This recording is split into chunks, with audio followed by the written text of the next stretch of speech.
دوستو السلام علیکم، آداب۔ میں جاوید جمال الدین اتوار 7 اکتوبر 2018 کو اردو اخبارات کی جھلکیاں لے کر حاضر ہوں۔ آپ سے گزارش ہے کہ چینل کو سبسکرائب کریں، لائک کے ساتھ ساتھ شیئر اور کامنٹ بھی کر سکتے ہیں۔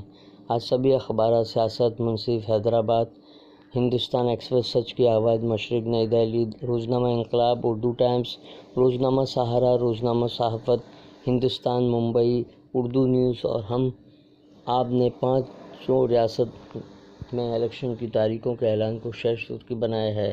چھتیس گڑھ میں 12 اور 20 نومبر کو الیکشن کی شروعات ہوگی اور مدھیہ پردیش، میزورم، راجستھان میں الگ الگ تاریخوں کے بعد تلنگانہ میں 7 دسمبر کو الیکشن ختم ہوگا اور 11 دسمبر کو چوتھے دن نتائج سامنے آئیں گے۔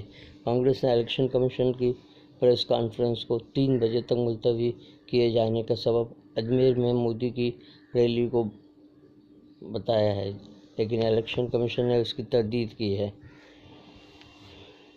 روزنامہ انقلاب کی صفحہ اول کی خبر میں ساکشی مہاراج نے 2019 سے قبل رام مندر کی تعمیر کا مطالبہ کیا ورنہ بغاوت کی دھمکی دے دی ہے۔ بھیونڈی میں جماعت اسلامی کی نشہ مخالف مہم 5000 افراد سے رابطہ کیا گیا۔ عالمی خبروں میں محمد بن سلمان کا 2 ٹیک بیان کئی اخبارات نے شائع کیا۔ امریکہ نے ہمیں کبھی بھیک نہیں دی، ہم اپنی حفاظت کر سکتے ہیں، امریکہ سے اسلحہ مفت میں نہیں لیتے ہیں۔ اردو ٹائمز نے صفحہ اول پر 4 کالم کی خبر لگائی ہے۔ شہباز شریف کی گرفتاری پر احتجاج جاری ہے، ہزاروں گرفتار۔ ادارتی صفحے پر آکار پٹیل کے مضمون۔ انقلاب کے ادارتی صفحے پر شائع ہوا ہے۔ ہندوستان ہندو راشٹر میں انسانی حقوق کی حیثیت کے عنوان سے شائع ہوا، جس میں انہوں نے کہا ہے کہ ہندوستان کے بیشتر افراد فکرمند ہیں کہ 2019 میں اگر بی جے پی انتخابات میں جیت جاتی ہے تو ملک ایک ہندو راشٹر میں تبدیل ہو جائے گا، لیکن ایسے ملکوں میں انسانی حقوق کی پامالی ہوگی۔ تاہم جدید دنیا میں ہندو راشٹر کے نظریے کو عملی جامہ پہنانا تقریباً ناممکن ہے۔ انقلاب سنڈے میگزین میں ڈاکٹر مشتاق احمد کا مضمون۔ ملک کا ہر تیسرا مسلمان خط افلاس سے نیچے کیوں؟ ڈاکٹر ظہیر انصاری کا مضمون۔ بی جے پی اور اس کی حکومت کا یقیناً محاسبہ ہوگا۔ روزنامہ سہارا نے انتخابی تاریخوں کی خبر کے ساتھ مودی کا بیان صفحہ اول پر شائع کیا ہے۔ کانگریس ووٹ بینک کی سیاست کرتی ہے۔ سعودی عرب میں خواتین کو بااختیار بنانے کی پہل۔ لبنہ اوالیان ملک کی پہلی خاتون سربراہ۔ صفحہ 2 پر امروز فردا میں محمد معراج انور کا مضمون شائع۔ خوشحال سکون کی فہرست میں ہندوستان کافی پیچھے۔ اداریہ ہندوستان روس دفاعی معاہدے پر لکھا گیا ہے، جبکہ معروف صحافی اسد رضا کا مضمون محاذ بننے سے پہلے بگڑتا جاتا ہے۔ تحریر ہے۔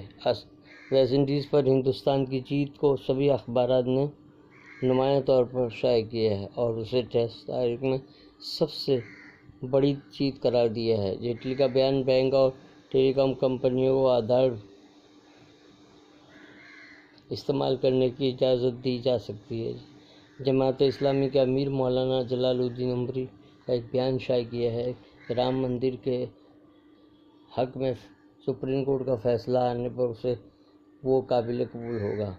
مہاراشٹر میں کابینہ میں توسیع کی خبریں عام ہیں۔ ایکناتھ کھڑسے کو دوبارہ کابینہ میں شامل کیا جا سکتا ہے۔ صحافی معصوم مراد آبادی کا اردو ٹائمز کے ادارتی صفحے مضمون۔ بابری مسجد مقدمے کا آخری مرحلہ ادارتی صفحے پر شائع ہوا ہے، جس میں ان کا کہنا ہے انتخابی وعدوں میں ناکام بی جے پی عوامی ناراضگی اور غم کو دور کرنے کے لیے اس جذباتی موضوع کو ایک بار پھر بحث کے محور پر لانا چاہتی ہے۔ اس لیے سنگھ پریوار کے لوگ بار بار رام مندر کی تعمیر کے موضوع کو اچھالتے ہیں اور عدالت کو گمراہ کرنے کی کوشش کرتے ہیں۔ ممبئی اردو نیوز نے صفحہ اول پر لالو فیملی کو عدالت سے بڑی راحت کی خبر باکس میں شائع کی ہے۔ لوکل ٹرین کے گارڈ محفوظ عالم نے ایک مسافر کی جان بچائی۔